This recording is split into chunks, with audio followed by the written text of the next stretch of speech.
Today we're going to be talking about education of children and how to make Shabbos something that has meaning and grace and kedusha for them. This year is going to be in memory of Rachelea Bas Rav Chaim Tzvi. It should be a source of aliyah for her neshama. Shabbos is, of course, the most central of all of our observances. So when you talk about is this person observant, aren't they observant, it all hinged, bottom line, on are they Shomer Shabbos or aren't they Shomer Shabbos. So even though there are certainly many, many gradations of observance, going from tzaddik gomor to, shall we say, Benoni, minus. But if a person's not Shomer Shabbos, it's hard to say they're observant. So the question is, what's so unique about Shabbos? And how will we convey this to our children? So the Chafetz Chaim gave the famous mashal. He compared Shabbos to an engagement ring.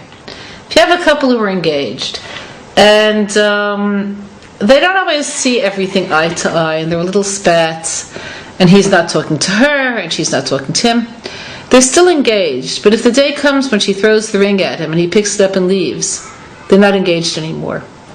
So he said Shabbos is the ring. It binds us to Hashem. So the way it works for us to understand is, of course, through Shamor and Zachor, through all of the negative commandments of Shabbos that have the function of moving us away from our own desire to control and to create. So we move out of the picture in order to see the picture. And then Zachor, we take that empty space and we fill it with Elokut, with consciousness of Hashem's creativity and His Kedusha and His relationship to us. So let's talk about how we get this across to kids. So we'll start first with very young kids. So very, very young kids, of course, have no concept of creator, creation, Kedusha. So the simplest thing with very, very young kids is Hashem made the world. Right? Now let's start with that. How do you get that across even? What's world? A very young child, a 3-year-old, a 4-year-old even, doesn't know the world. You'd be surprised how little kids know. If you ask even 5-year-olds, where do you live? They usually know the name of their neighborhood and their street. If you say, and where is that? They may know the name of their city. Very few kids know the name of the country they live in at that age.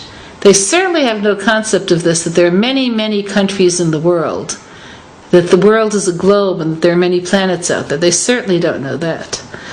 So Hashem created the world. What's that supposed to even mean? I still remember once hearing a child discussing the fact that we're American. I come from America. Where's that? It's even further than Iran.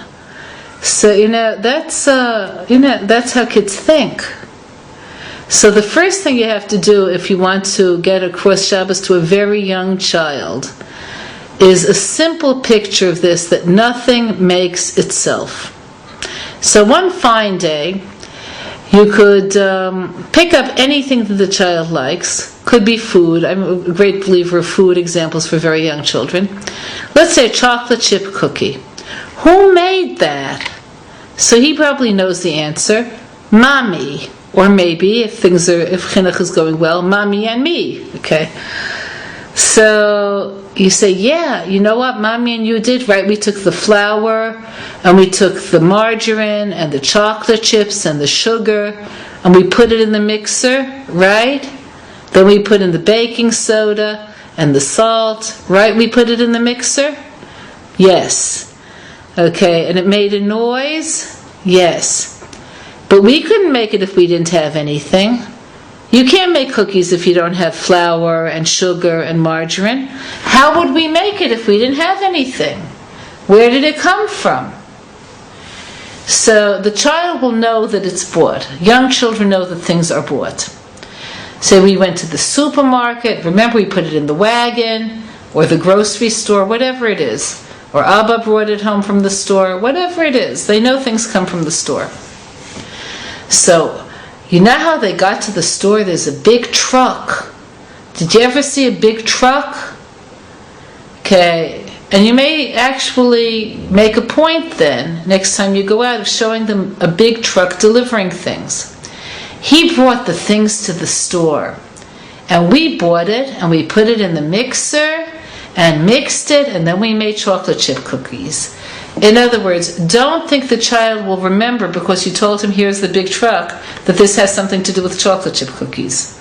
You have to bring it back. Then, where did it come from? How did it get on the truck? So the child will say, the men put it on the truck. So this has to go back. Again, you're talking about chocolate chip cookies. Kemach comes from wheat. Sugar comes from sugarcane. This is a lot of information. Margarine is the way that people make oil. Okay, salt comes from the ground.